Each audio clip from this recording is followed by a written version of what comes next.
একজন মানুষ যার চোখে ছিল আগুন, হৃদয়ে ছিল সিংহের সাহস আর পেছনে ছিল হাজারো ব্যর্থতা, কিন্তু তবুও সে থামেনি। সে ছিল বিরাট কিং কোহলি। দিল্লির এক সাধারণ পরিবারে জন্ম নেওয়া এই ছেলেটি ছোটবেলাতেই স্বপ্ন দেখেছিল ভারতের হয়ে খেলার। কিন্তু স্বপ্ন দেখাটা সহজ, সেটাকে বাস্তব করা কঠিন।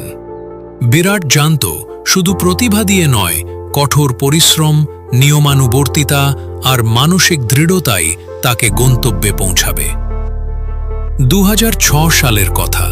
দিল্লির হয়ে অনূর্ধ্ব-19 টুর্নামেন্টে খেলছিল বিরাট। তখনই এলো সেই দিন যেটা ওর জীবনটাই বদলে দিল। তার বাবা ওর সবচেয়ে বড় অনুপ্রেরণা, যিনি ওর প্রতিটি খেলার সঙ্গে জড়িত ছিলেন, হঠাৎ করে হৃদরোগে আক্রান্ত হয়ে মারা যান। এমন একটা ধাক্কা যা অনেককেই ভেঙে ফেলত।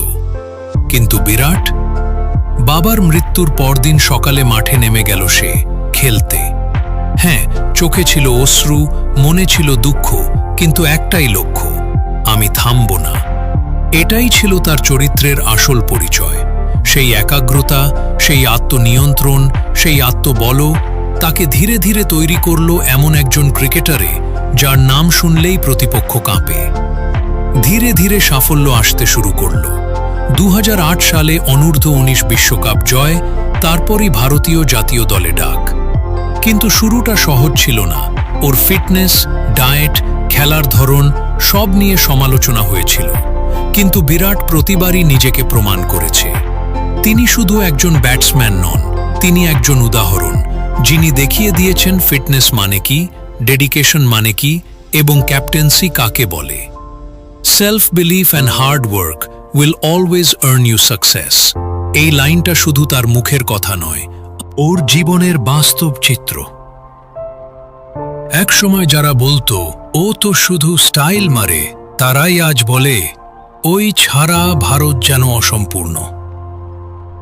বিশ্বকাপে পাকিস্তানের বিরুদ্ধে খেলা, টেস্টে অসাধারণ পারফরম্যান্স আর অধিনায়ক হিসেবে ভারতের ইতিহাসের অন্যতম সফল, এটাই বিরাট কোহলি।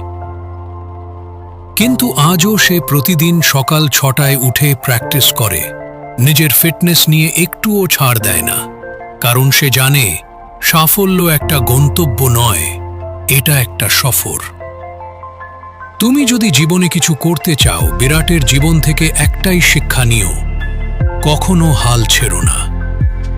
যত কঠিন সময়ই আসুক, নিজের স্বপ্নের প্রতি বিশ্বাস রাখো।